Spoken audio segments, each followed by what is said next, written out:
Chapter 5 Specialized Knowledge, Personal Experiences or Observations. The fourth step toward riches. There are two kinds of knowledge. One is general, the other is specialized.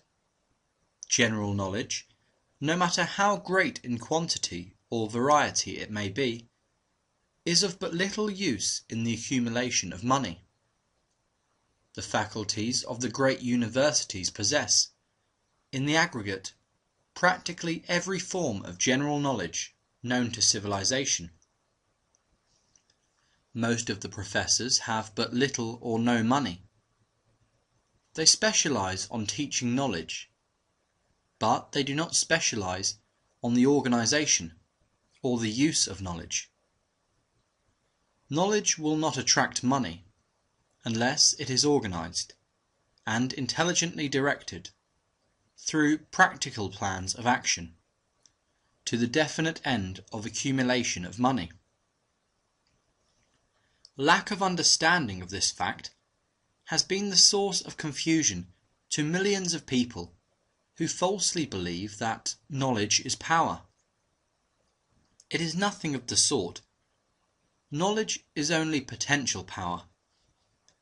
It becomes power only when and if it is organized into direct, definite plans of action, and then directed to a definite end. This missing link in all systems of education known to civilization today may be found in the failure of educational institutions to teach their students how to organize and use knowledge after they acquire it. Many people make the mistake of assuming that because Henry Ford had but little schooling, he is not a man of education. Those who make this mistake do not know Henry Ford, nor do they understand the real meaning of the word educate. That word is derived from the Latin word educo, meaning to adduce, to draw out, to develop from within. An educated man is not necessarily one who has an abundance of general or specialized knowledge. An educated man is one who has so developed the faculties of his mind that he may acquire anything he wants, or its equivalent, without violating the rights of others. Henry Ford comes well within the meaning of this definition. During World War, a Chicago newspaper published certain editorials in which, among other statements, Henry Ford was called an ignorant pacifist. Mr. Ford objected to the statements and brought suit against the paper for libeling him. When the suit was tried in the courts, the attorneys for the paper pleaded justification and placed Mr. Ford himself on the witness stand for the purpose of proving to the jury that he was ignorant. The attorneys asked Mr. Ford a great variety of questions, all of them intended to prove by his own evidence that while he might possess considerable specialized knowledge pertaining to the manufacture of automobiles, he was, in the main, ignorant. Mr. Ford was plied with such questions as the following: who was Benedict Arnold? And how many soldiers did the British send over to America to put down the rebellion of 1776? In answer to the last question, Mr. Ford replied, "I do not know the exact number of soldiers the British sent over, but I have heard that it was a considerably larger number than ever went back." Finally, Mr. Ford became tired of this line of questioning, and in reply to a particularly offensive question, he leaned over, pointed his finger at the lawyer, who had asked the question, and said, "If I should really want to answer the foolish question you have just asked, or any of the other questions you have been asking me, let me remind you that I have a row of electric push buttons on my desk, and by pushing the right button, I can summon to my aid men who can answer any question I desire to ask concerning the business to which I am devoting most of my efforts. Now, will you kindly tell me why I should clutter up my mind with general knowledge for the purpose of being able to answer questions, when I have men around me who can supply any knowledge I require?" There certainly was good logic to that reply. That answer floored the lawyer. Every person in the courtroom realized it was the answer not of an ignorant man, but of a man of education. Any man is educated who knows where to get knowledge when he needs it, and how to organize that knowledge into definite plans of action. Through the assistance of his mastermind group, Henry Ford had at his command all the specialized knowledge he needed to enable him to become one of the wealthiest men in America. It was not essential that he have this knowledge in his own mind. Surely no person who has sufficient inclination and intelligence to read a book of this nature can possibly miss the significance of this illustration. Before you can be sure of your ability to transmute desire into its monetary equivalent, you will require specialized knowledge of the service, merchandise, or profession which you intend to offer in return for fortune. Perhaps you may need much more specialized knowledge than you have the ability or the inclination to acquire. And, if this should be true, you may bridge your weakness through the aid of your mastermind group. Andrew Carnegie stated that he, personally, knew nothing about the technical end of the steel business. Moreover, he did not particularly care to know anything about it. The specialized knowledge which he required for the manufacture and marketing of steel, he found available through the individual units of his mastermind group. The accumulation of great fortunes calls for power, and power is acquired through highly organized and intelligently directed specialized knowledge. But that knowledge does not necessarily have to be in the possession of the man who accumulates the fortune. The preceding paragraph should give hope and encouragement to the man with ambition to accumulate a fortune, who has not possessed himself of the necessary education to supply such specialized knowledge as he may require. Men sometimes go through life suffering from inferiority complexes because they are not men of education. The man who can organize and direct a mastermind group of men who possess knowledge useful in the accumulation of money is just as much a man of education as any man in the group.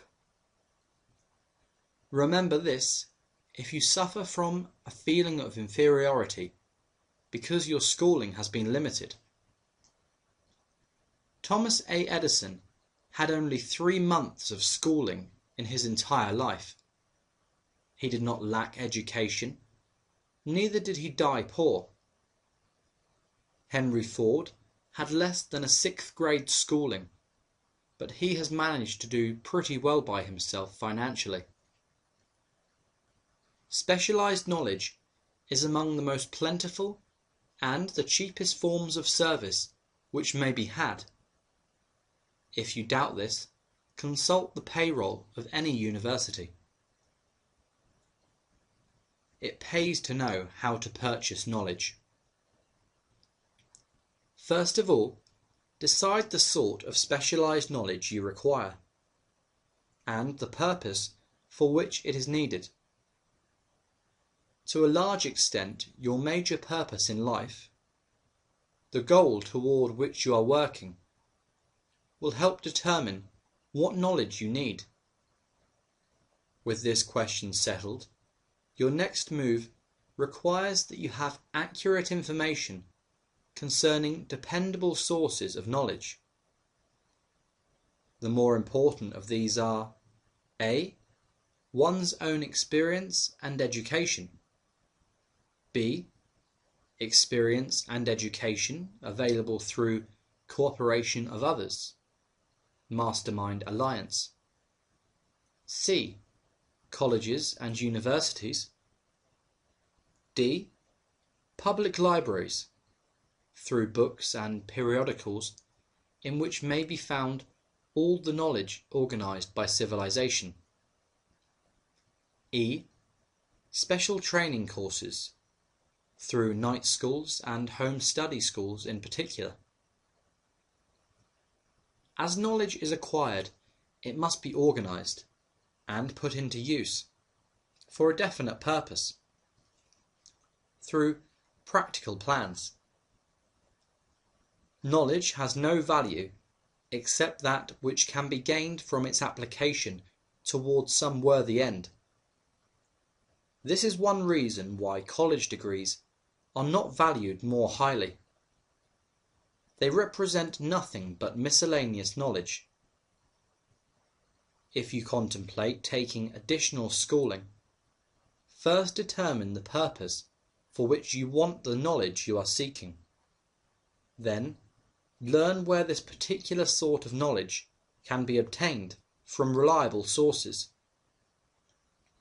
Successful men, in all callings, never stop acquiring specialized knowledge related to their major purpose, business, or profession. Those who are not successful usually make the mistake of believing that the knowledge acquiring periods ends when one finishes school. The truth is that schooling does but little more than to put one in the way of learning how to acquire practical knowledge. With this changed world, which began at the end of the economic collapse, came also astounding changes in educational requirements. The order of the day is specialization. This truth was emphasized by Robert P. Moore, Secretary of Appointments of Columbia University. Specialists most sought, particularly sought after by employing companies, are candidates who have specialized in some field. Business school graduates with training in accounting and statistics, engineers of all varieties, journalists, architects, chemists, and also outstanding leaders and activity men of all the senior class. The man who has been active on the campus, whose personality is such that he gets along with all kinds of people, and who has done an adequate job with his studies, has a most decided edge over the strictly academic student. Some of these, because of their all-around qualifications, have received several offers of positions, a few of them as many as 6. In departing from the conception that the straight A student was invariably the one to get the choice of better jobs, Mr. Moore said that most companies look not only to academic records, but to activity records and personalities of the students. One of the largest industrial companies, the leader in its field, in writing to Mr. Moore concerning prospective seniors at the college, said, "We are interested primarily in finding men who can make exceptional progress in management work. For this reason, we emphasize qualities of character, intelligence, and personality far more than specific educational background." Apprenticeship proposed. Proposing a system of apprenticing students in offices, stores, and industrial occupations during the summer vacation, Mr. Moore asserts that after the first 2 or 3 years of college, every student should be asked to choose a definite future course, and to call a halt if he has been merely pleasantly drifting without purpose through an unspecialized academic curriculum. Colleges and universities must face the practical consideration that all professions and occupations now demand specialists, urging that educational institutions accept more direct responsibility for vocational guidance. One of the most reliable and practical sources of knowledge available to those who need specialized schooling is the night schools operated in most large cities. The correspondence schools give specialized training anywhere the US males go, on all subjects that can be taught by the extension method. One advantage of home study training is the flexibility of the study program, which permits one to study during spare time. Another stupendous advantage of home study training, if the school is carefully chosen, is the fact that most courses offered by home study schools carry with them generous privileges of consultation which can be of priceless value to those needing specialized knowledge. No matter where you live, you can share the benefits. Anything acquired without effort and without cost is generally unappreciated, often discredited. Perhaps this is why we get so little from our marvelous opportunity in public schools. The self-discipline one receives from a definite program of specialized study makes up to some extent for the wasted opportunity when knowledge was available without cost. Correspondence schools are highly organized business institutions. Their tuition fees are so low that they are forced to insist upon prompt payments.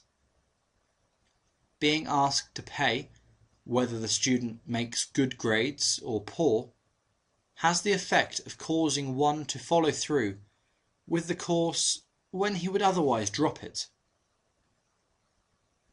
The correspondence schools have not stressed this point sufficiently, for the truth is that their collection departments constitute the very finest sort of training on decision, promptness, action, and the habit of finishing that which one begins.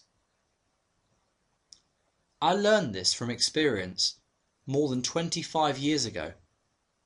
I enrolled for a home study course in advertising. After completing 8 or 10 lessons, I stopped studying. But the school did not stop sending me bills. Moreover, it insisted upon payment whether I kept up my studies or not. I decided that if I had to pay for the course, which I had legally obligated myself to do, I should complete the lesson and get my money's worth. I felt at the time that the collection system of the school was somewhat too well organized.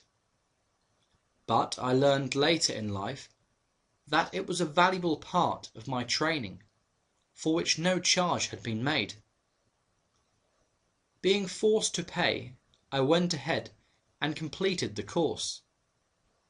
Later in life, I discovered that the efficient collection system of the school had been worth much in the form of money earned, because of the training and advertising I had so reluctantly taken.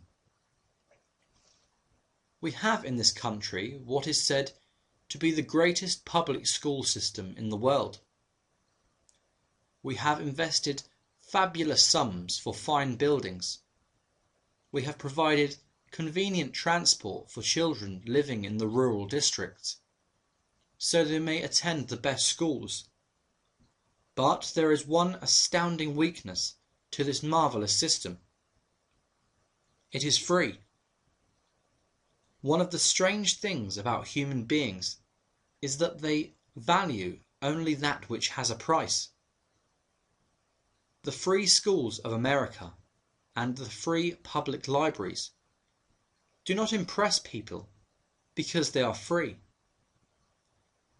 This is the major reason why so many people find it necessary to acquire additional training after they quit school and go to work. It is also one of the major reasons why employers give greater consideration to employees who take home study courses. They have learned from experience that any person who has the ambition to give up a part of his spare time to studying at home has in him those qualities which make for leadership. This recognition is not a charitable gesture. It is sound business judgment upon the part of the employers. There is one weakness in people for which there is no remedy. It is the universal weakness of lack of ambition. Persons, especially salaried people, who schedule their spare time to provide for home study, seldom remain at the bottom for very long.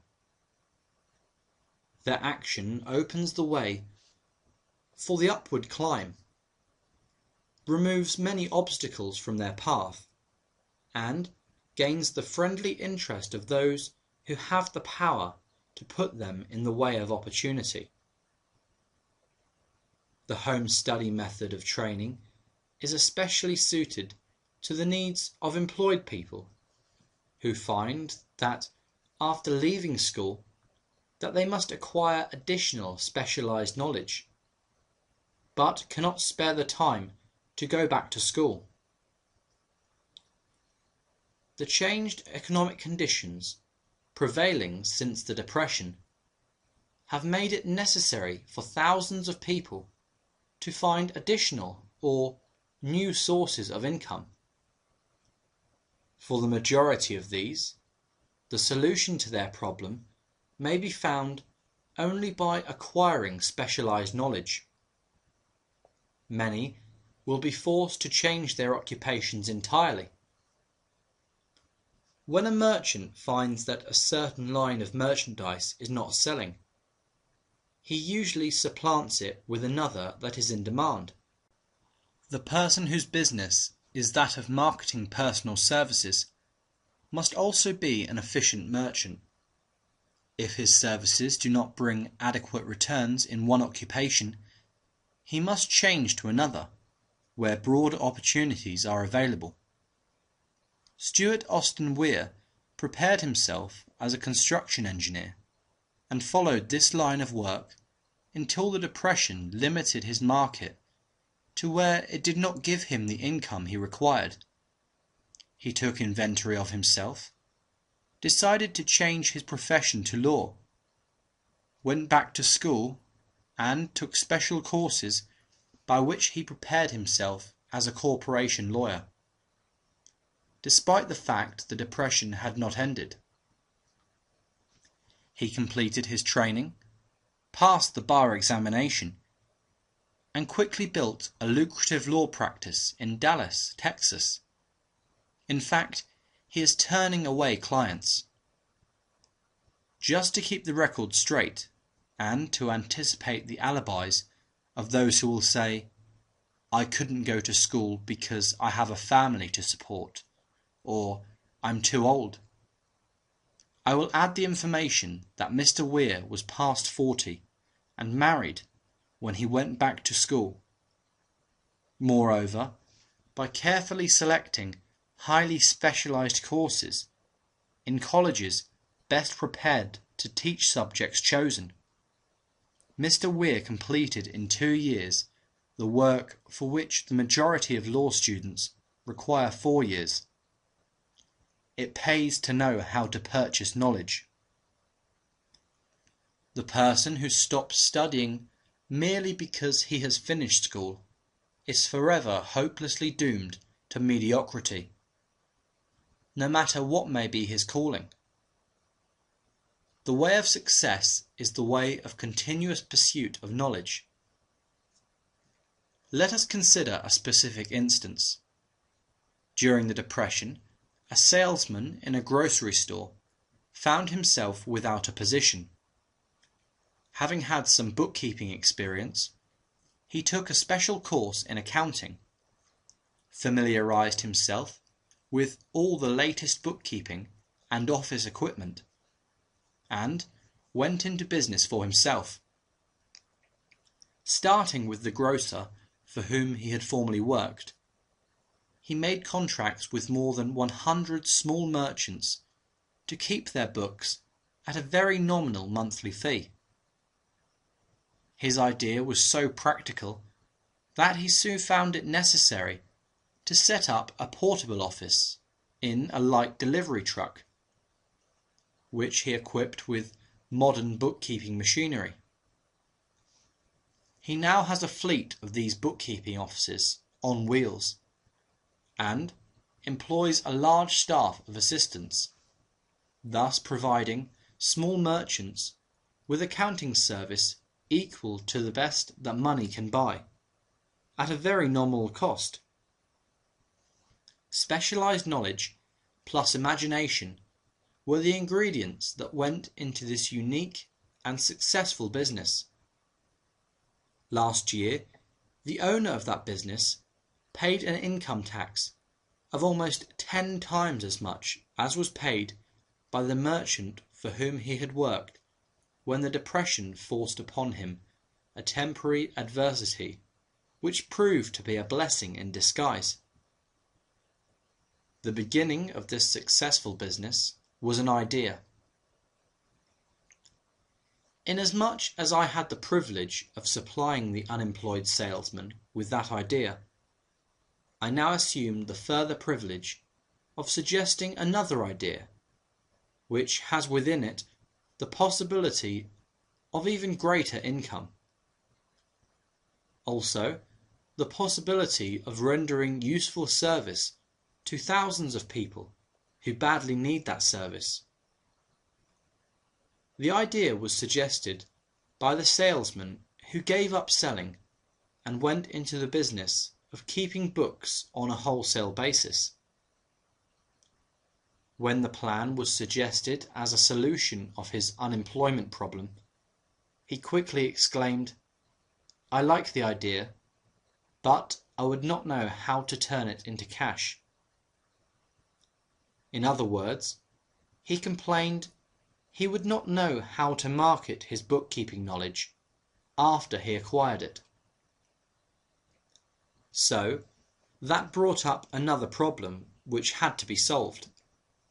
With the aid of a young woman typist, clever at hand lettering, and who could put the story together, a very attractive book was prepared, describing the advantages of the new system of bookkeeping. The pages were neatly typed and pasted in an ordinary scrapbook, which was used as a silent salesman, with which the story of this new business was so effectively told that its owner soon had more accounts than he could handle. There are thousands of people all over the country who need the services of a merchandising specialist capable of preparing an attractive brief for use in marketing personal services. The aggregate annual income from such a service might easily exceed that received by the largest employment agency, and the benefits of the service might be made far greater to the purchaser than any to be attained from the employment agency. The idea here described was born of necessity, to bridge an emergency which had to be covered. But it did not stop by merely serving one person. The woman who created the idea has a keen imagination. She saw in her newly born brainchild the making of a new profession,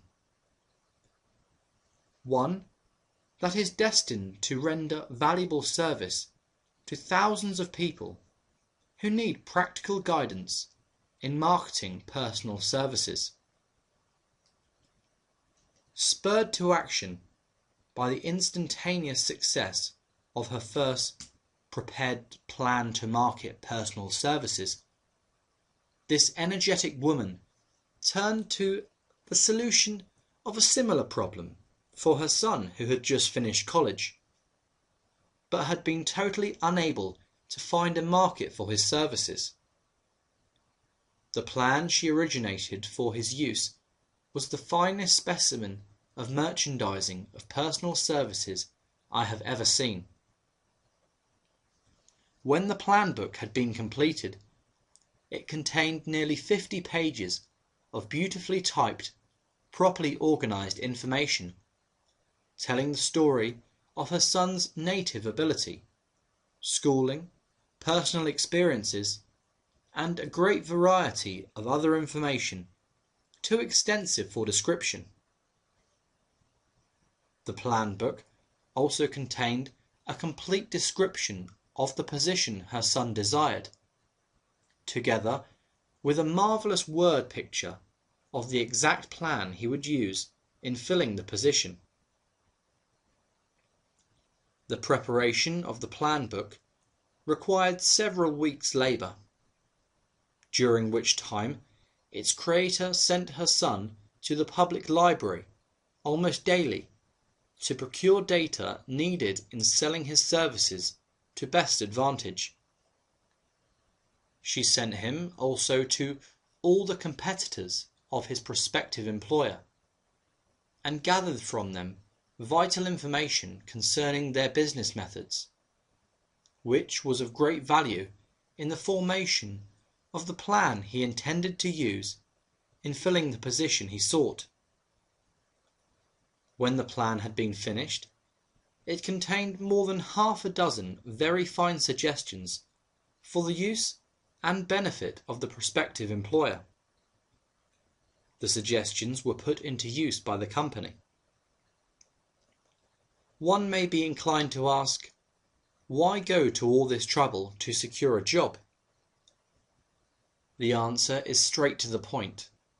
Also, it is dramatic, because it deals with a subject which assumes the proportion of a tragedy with millions of men and women whose sole source of income is personal services. The answer is, doing a thing well never is trouble. The plan prepared by this woman for the benefit of her son helped him get the job for which he applied, at the first interview, at a salary fixed by himself. Moreover, and this too is important, the position did not require the young man to start at the bottom. He began as a junior executive, at an executive salary. Why go to all this trouble, do you ask? Well, for one thing, the planned presentation of this young man's application for a position clipped off no less than 10 years of time he would have required to get to where he began, had he started at the bottom and worked his way up. This idea of starting at the bottom and working one's way up may appear to be sound, but the major objection to it is this: too many of those who begin at the bottom never manage to lift their heads high enough to be seen by opportunity, so they remain at the bottom. It should be remembered also that the outlook from the bottom is not so very bright or encouraging. It has a tendency to kill off ambition. We call it getting into a rut, which means that we accept our fate because we form the habit of daily routine. A habit that finally becomes so strong we cease to try to throw it off. And that is another reason why it pays to start 1 or 2 steps above the bottom. By so doing, one forms the habit of looking around, of observing how others get ahead, of seeing opportunity, and of embracing it without hesitation. Dan Halpin is a splendid example of what I mean.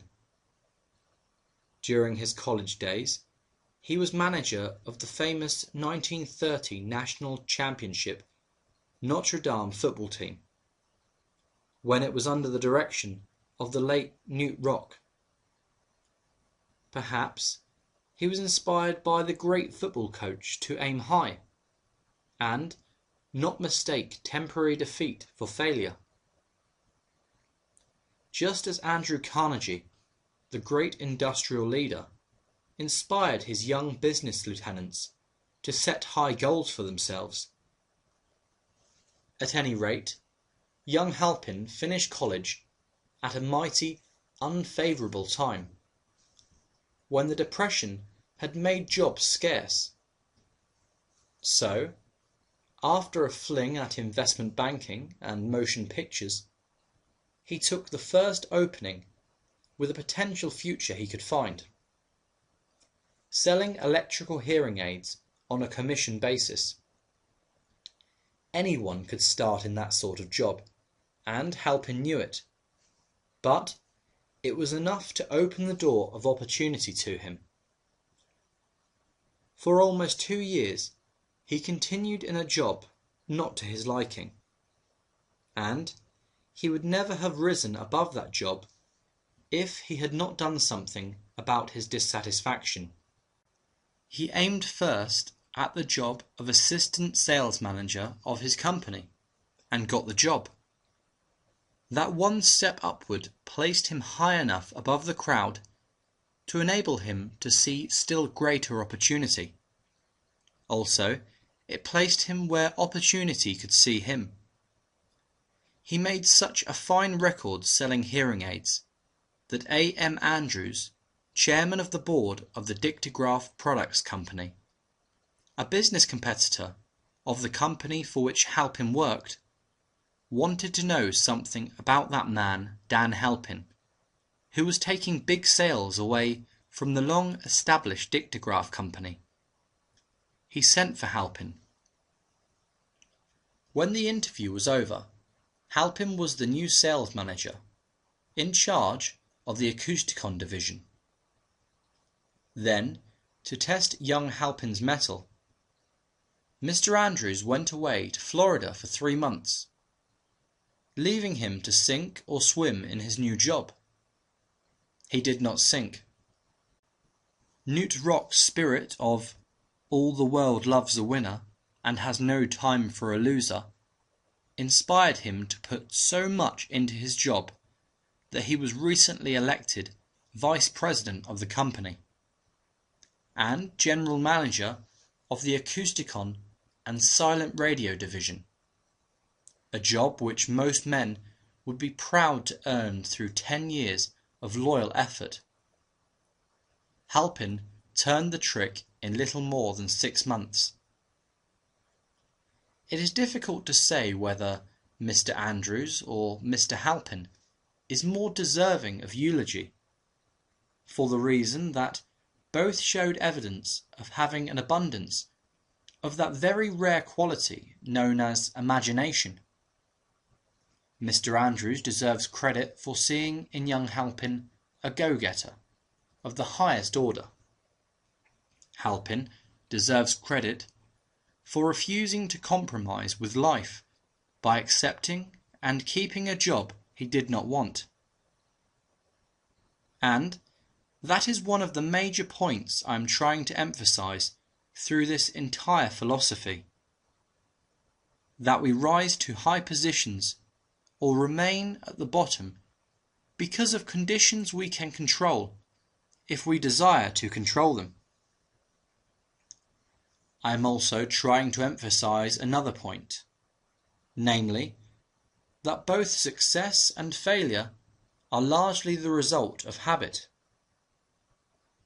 I have not the slightest doubt that Dan Halpin's close association with the greatest football coach America ever knew planted in his mind the same brand of desire to excel which made the Notre Dame football team world famous. Truly, there is something to the idea that hero worship is helpful, provided one worships a winner. Halpin tells me that Rock was one of the world's greatest leaders of men in all history.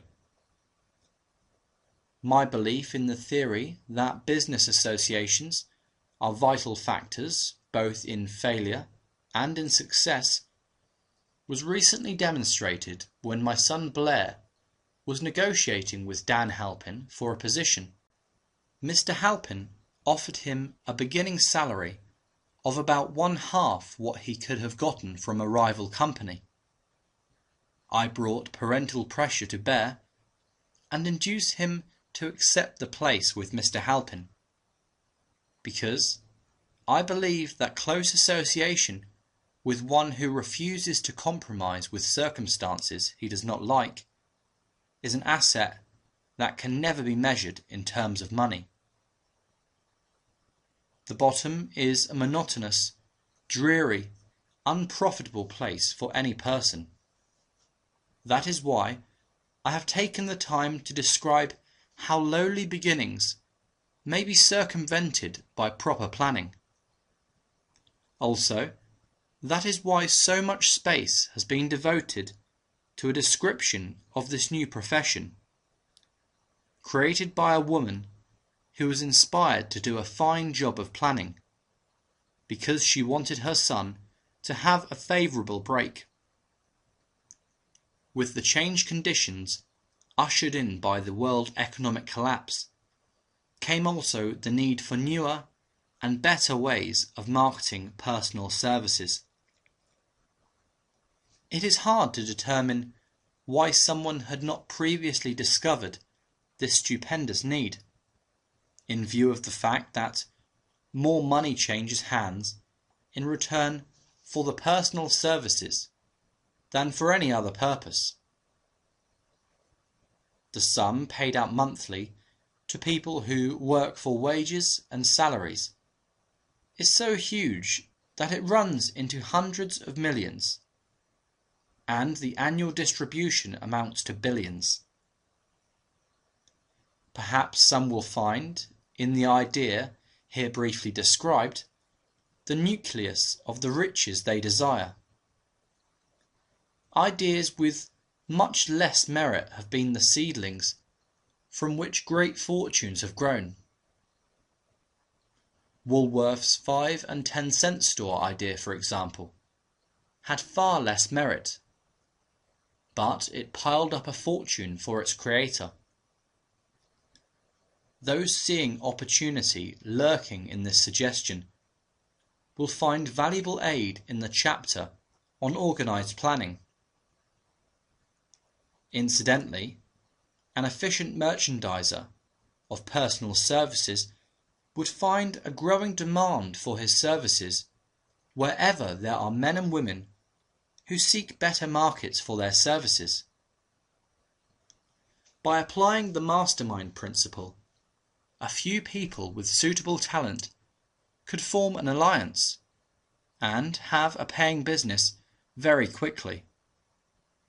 One would need to be a fair writer, with a flair for advertising and selling, one handy at typing and hand lettering, and one should be a first-class business getter who would let the world know about the service. If one person possessed all these abilities, he might carry on the business alone until it outgrew him. The woman who prepared the personal service sales plan for her son now receives requests from all parts of the country for her cooperation in preparing similar plans for others who desire to market their personal services for more money. She has a staff of expert typists, artists and writers who have the ability to dramatize the case history so effectively that one's personal services can be marketed for much more money than the prevailing wages for similar services. She is so confident of her ability that she accepts, as the major portion of her fee, a percentage of the increased pay she helps her clients earn. It must not be supposed that her plan merely consists of clever salesmanship, by which she helps men and women to demand and receive more money for the same services they formerly sold for less pay. She looks after the interests of the purchaser as well as the seller of personal services, and so prepares her plans that the employer receives full value for the additional money he pays. The method by which she accomplishes this astonishing result is a professional secret which she discloses to no one excepting her own clients. If you have the imagination and seek a more profitable outlet for your personal services, this suggestion may be the stimulus for which you have been searching. The idea is capable of yielding an income far greater than that of the average doctor, lawyer, or engineer whose education required several years in college. The idea is saleable to those seeking new positions in practically all positions calling for managerial or executive ability, and those desiring rearrangement of the incomes in their present positions. There is no fixed price for sound ideas. Back of all ideas is a specialized knowledge. Unfortunately, for those who do not find riches in abundance, specialized knowledge is more abundant and more easily acquired than ideas. Because of this very truth, there is a universal demand and an ever-increasing opportunity for the person capable of helping men and women to sell their personal services advantageously. Capability means imagination, the one quality needed to combine specialized knowledge with ideas in the form of organized plans designed to yield riches. If you have imagination, this chapter may present you with an idea sufficient to serve as the beginning of riches you desire. Remember, the idea is the main thing. Specialized knowledge may be found just around the corner. Any corner.